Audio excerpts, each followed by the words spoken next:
Bismillahirrahmanirrahim. Assalamualaikum warahmatullahi wabarakatuh. Perkenalkan, saya Robi Trisandi. Saya dari mahasiswi Institut Agama Islam Al-Qadiri. Program pendidikan yaitu Pendidikan Agama Islam semester 5. Di mana di sini saya akan menjelaskan mengenai perencanaan pendidikan dalam mata kuliah Administrasi dan Supervisi Pendidikan yang diampu oleh Bapak dosen Fikri Farihin MPDI. Baik, langsung saja di sini saya akan menjelaskan yang pertama yaitu mengenai pengertian perencanaan. Di mana di sini definisi perencanaan pendidikan yaitu sebagai suatu proses penyusunan gambaran kegiatan pendidikan di masa depan dalam rangka untuk mencapai perubahan atau tujuan pendidikan yang telah ditetapkan. Pada dasarnya, definisi tersebut dinyatakan bahwa perencanaan ditujukan untuk merubah masa depan, di mana di sini masa depan pendidikan yang diinginkan adalah pendidikan yang berkualitas, yang disiasati secara terstruktur dan terprogram melalui perencanaan sejak awal, sehingga masa depan bukanlah hasil dari kebetulan semata.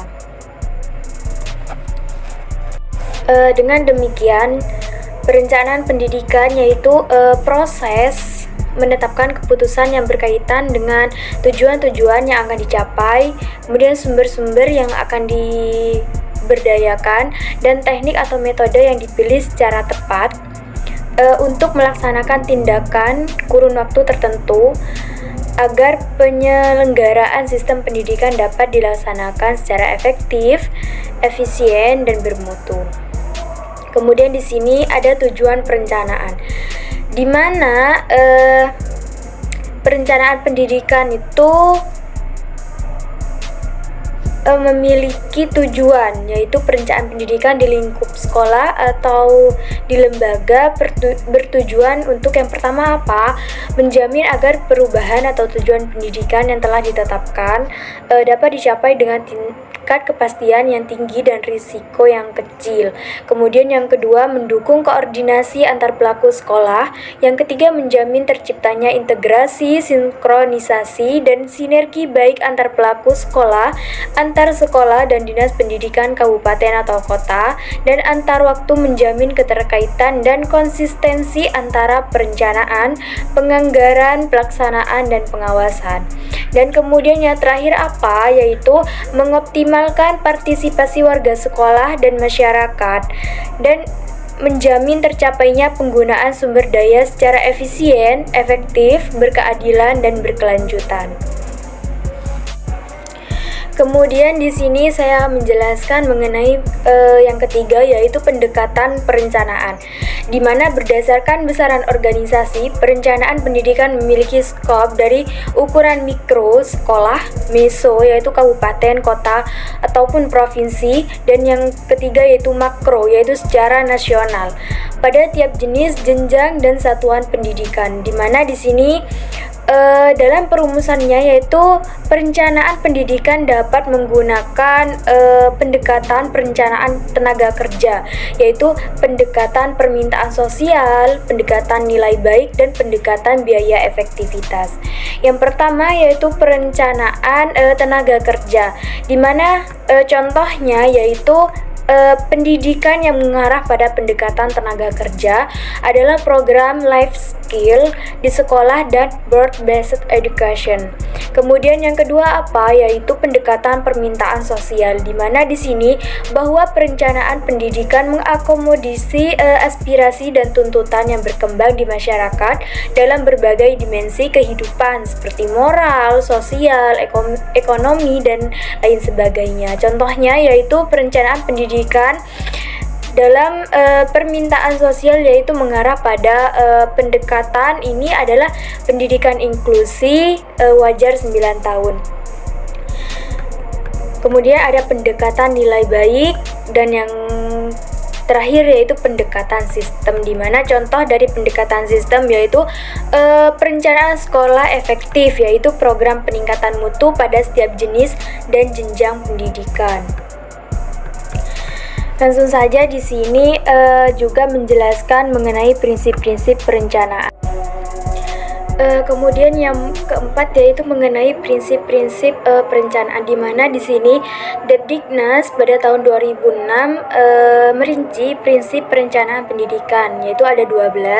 Di antaranya yang pertama yaitu memperbaiki hasil pendidikan, kemudian yang kedua membawa perubahan yang lebih baik, kemudian demand driven, yang keempat menyeluruh, yang kelima keterkaitan dengan seperti RPS, kemudian rencana pendidikan Diknas, provinsi, kemudian Renstrada, kemudian Rapetada dan sebagainya. Yang keenam partisipasi, dan yang ketujuh yaitu keterwakilan, yang kedelapan data driven, yang sembilan realistis sesuai dengan hasil analisis SWOT. Kemudian yang 10 mendasarkan pada hasil review dan evaluasi, yang 11 keterpaduan, yang ke-12 holistik atau tersistem, dan yang ke-13 yaitu transparansi, dan yang terakhir yaitu keterkaitan serta kesepadanan dengan rencana instansi terkait. Kemudian sebagai prinsip pendidikan juga, yaitu diantaranya ada signifikansi, kemudian feasibility, dan ada revalensi, yang keempat kepastian, dan yang kelima yaitu penghematan. Dan yang keenam adaptabilitas, yang ketujuh waktu, yang kedelapan monitoring, dan yang kesembilan subject matter. Kemudian yang ke-5 yaitu jenis dan lingkup perencanaan, di mana di sini jenis perencanaan menurut Jaman Satori pada tahun 1999 yaitu terdiri atas yang pertama, perencanaan dimulai pada tingkat organisasi yang paling atas ke bawah, yaitu biasa disebut dengan top perencanaan turun.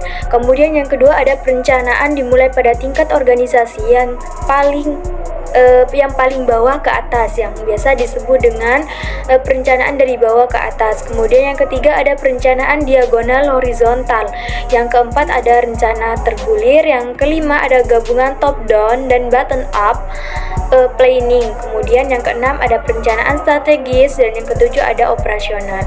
Di mana sedangkan lingkup perencanaan terdiri dari perencanaan mikro, meso, dan makro.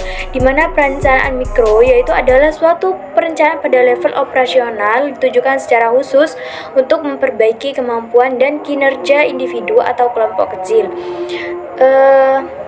Yang kedua perencanaan meso, yaitu adalah suatu perencanaan level organisasi operasional dan menengah ditujukan secara khusus untuk memperbaiki kinerja organisasi atau satuan pendidikan seperti rencana sekolah dan rencana pengembangan mutu seperti SD, SMP, SMK maupun SMK. Kemudian ada dinas pendidikan kabupaten atau kota provinsi, kemudian rencana sekolah seperti rencana kerja tahunan dan RPS. Kemudian yang ketiga ada perencanaan makro, yaitu adalah perencanaan pada level top organisasi yang menjadi rujukan perencanaan meso dan mikro. Kemudian ada tahapan perencanaan, di mana di sini tahapan perencanaan itu ada menentukan masalah perencanaan pendidikan, kemudian ada analisis masalah perencanaan, yang ketiga ada konsep dan desain perencanaan, dan yang keempat ada evaluasi rencana, kemudian ada spesifikasi dan merumuskan rencana, dan ada implementasi rencana, dan ada balikan pelaksanaan rencana. Jadi di mana di situ merupakan tahapan dari perencanaan.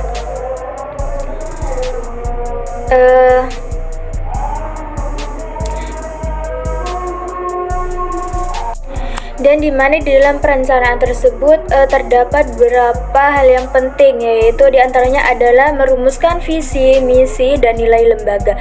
Di mana disebut, di mana yang saya sebut itu merupakan suatu tahapan dari perencanaan. Mungkin hanya itu yang bisa saya jelaskan mengenai perencanaan pendidikan. Selebihnya saya mohon maaf apabila ada tutur kata yang salah. Akhirul kalam, wassalamualaikum warahmatullahi wabarakatuh.